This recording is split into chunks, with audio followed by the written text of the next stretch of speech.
আসসালামু আলাইকুম। ষষ্ঠ গণবিজ্ঞপ্তির আবেদন প্রার্থী, ষষ্ঠ গণবিজ্ঞপ্তির রেজাল্ট কবে নাগাদ প্রকাশিত হবে?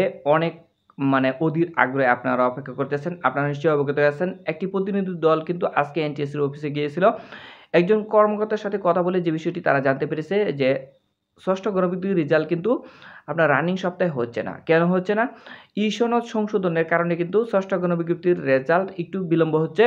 তাই এই সপ্তাহে যেহেতু ষষ্ঠ গণবিজ্ঞপ্তির রেজাল্ট প্রকাশিত হবে না, তাহলে কবে নাগাদ ষষ্ঠ গণবিজ্ঞপ্তির রেজাল্ট প্রকাশিত হবে? অবশ্যই আপনারা খুব টেনশনের মধ্যে আছেন এবং অধীর আগ্রহে অপেক্ষা করে আছেন। এই বিষয়টা জানার জন্য অনেকের মনের মধ্যে টেনশন ঘুরপাক খাচ্ছে।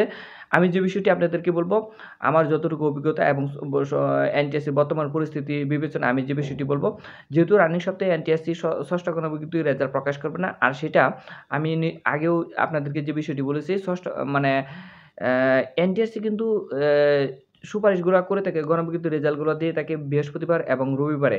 তাহলে এদিক থেকে বিবেচনা করলে যেহেতু এই সপ্তাহে হবে না, তাহলে আগামী সপ্তাহে অর্থাৎ ৭ তারিখ এবং ১০ তারিখ একটা সম্ভাবনা আছে। এছাড়া ১৪ তারিখ এবং ১৭ তারিখ, অর্থাৎ এই তারিখগুলার মধ্যে ৭, ১০, ১৪, ১৭ এই তারিখগুলার মধ্যে ৭, ১০ আ আগামী সপ্তাহের বৃহস্পতিবার, পরের সপ্তাহের রবিবার হলো গিয়ে ১০ তারিখ।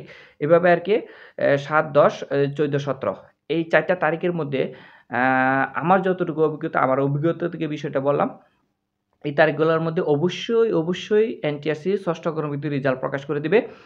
এখন আজকের এই ভিডিওতে কিছু গুরুত্বপূর্ণ কথা বলব। আপনারা যারা ষষ্ঠ গণবিজ্ঞপ্তিতে চূড়ান্তভাবে সুপারিশপ্রাপ্ত হবেন, আপনারা কিন্তু এমপিওভুক্ত হওয়ার জন্য আ আপনারা আবেদন করবেন। এমপিওভুক্ত হওয়ার জন্য আবেদন করতে গেলে কিন্তু বিভিন্ন ডকুমেন্টসের প্রয়োজন হয়। যদি কারো কাছে কোনো কিছু ডকুমেন্টস রেডি না থাকে কিংবা রেডি করতে না পারেন, প্রতিষ্ঠান প্রধানের কাছ থেকে না পান, তাহলে আমাদের Facebook page Masud math care 1 Facebook পেজটিকে ফলো দিয়ে আমাদেরকে ফেসবুক পেজে ইনবক্স করবেন। অবশ্যই আপনাদেরকে পরামর্শ দিয়ে সহযোগিতা করব এবং কোনো ডকুমেন্টসের প্রয়োজন হলে অবশ্যই ডকুমেন্টস দিয়েও সরাসরি ডেমো কপি দিয়ে আপনাদেরকে সহযোগিতা করার চেষ্টা করব। এমপিওভুক্ত হওয়ার সময় কিন্তু আপনারা ষষ্ঠ গণবিজ্ঞপ্তিতে যদি কোনো প্রকার ভুল ত্রুটি করে থাকেন, ছোটখাটো ভুল ত্রুটি করে থাকেন, তাহলে কিন্তু আপনার গণবিজ্ঞপ্তির রেজাল্ট আটকাবে না। কিন্তু এমপিওভুক্ত হওয়ার সময় কিন্তু আপনারা অবশ্যই 100% তথ্য দিয়ে আবেদন করবেন। কারণ যদি 100% সঠিক তথ্য দিয়ে আবেদন না করেন, তাহলে কিন্তু পরবর্তীতে আপনি ইএফটিতে বেতনের জন্য আটকে যাবেন। কারণ ইএফটি একটা স্বয়ংক্রিয় সফটওয়্যারের মাধ্যমে কাজ করে। তাই ইএফটির ক্ষেত্রে কিন্তু বেতনটা আটকে যায়। যেহেতু স্বয়ংক্রিয় সফটওয়্যারের মাধ্যমে বিষয়টা হয়, তাই এমপিওভুক্ত হওয়ার সময় যদি সঠিকভাবে সকল তথ্য আপনারা আপলোড করতে পারেন, তাহলে ১ম মাসে এমপিওভুক্ত হবেন। আর আপনার কিভাবে ১ম মাসে এমপিওভুক্ত হবেন? ১ম মাসে এমপিওভুক্ত হওয়ার জন্য কিছু গুরুত্বপূর্ণ টিপস আছে।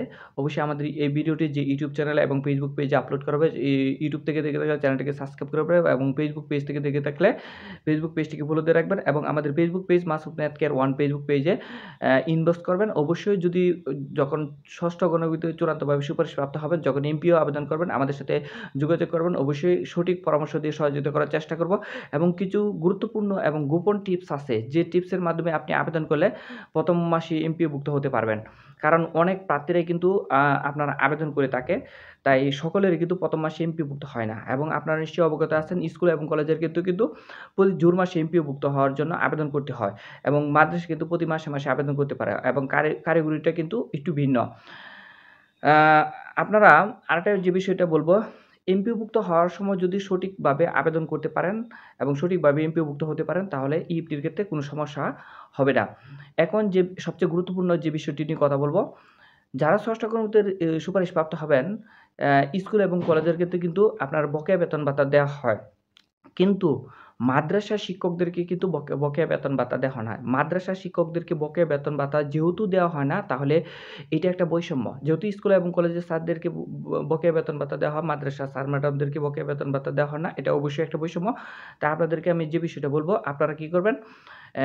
এই মাদ্রাসা অধিদপ্তরে স্মারকলিপি দিবেন। অর্থাৎ এনটিএসসি থেকে চূড়ান্তভাবে সুপারিশপ্রাপ্ত হওয়ার পরে ষষ্ঠ গণবিজ্ঞপ্তিতে যখন আপনি চূড়ান্তভাবে সুপারিশপ্রাপ্ত হবেন, তখন মাদ্রাসা অধিদপ্তর বরাবর স্মারকলিপি দিবেন, যাতে আপনাদেরকে মাদ্রাসা শিক্ষকদেরকে বকেয়া বেতন ভাতাটা দেওয়া হয় এবং কারিগরিরও কিন্তু বকেয়া বেতন দেওয়া হয় না। তা কারিগরি শিক্ষকরাও কিন্তু বকেয়া বেতন ভাতা পাওয়ার জন্য কিন্তু একটা স্মারকলিপি প্রদান করতে পারেন। এইটা গেল একটা কথা। আরেকটা কথা হলো অটো এমপিও কিন্তু এটা দিবে না।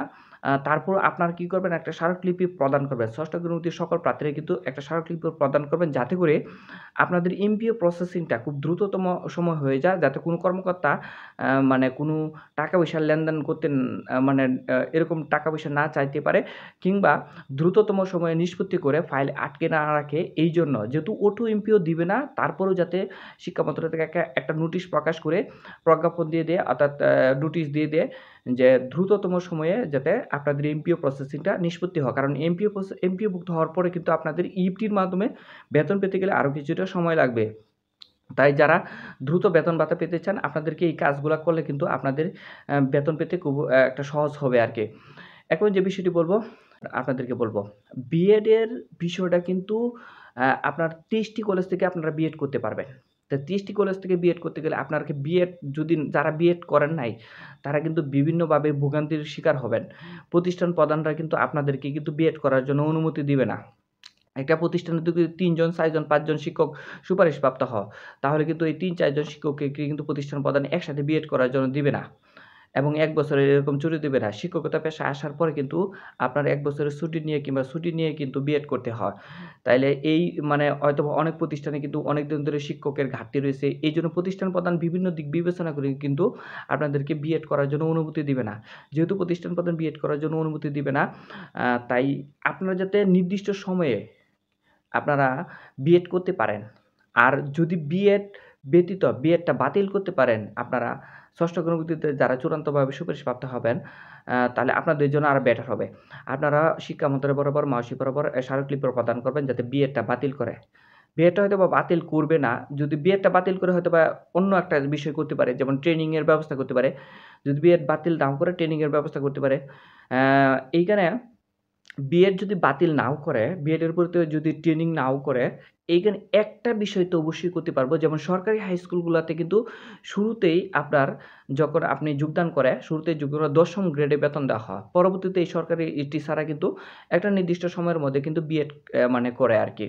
তাই আপনারা যারা এমপিওভুক্ত শিক্ষক অর্থাৎ ষষ্ঠ গ্রেডে যারা সুপারিশপ্রাপ্ত হবেন, আপনারা কী করবেন, বিএডটা আপনার যাতে পরবর্তী সময়ে আপনারা করে নিতে পারেন, নির্দিষ্ট একটা সময়ে প্রতিষ্ঠান প্রধান যাতে আপনাদেরকে আটকাতে না পারে, তাই একটা স্মারকলিপি প্রদান করবেন।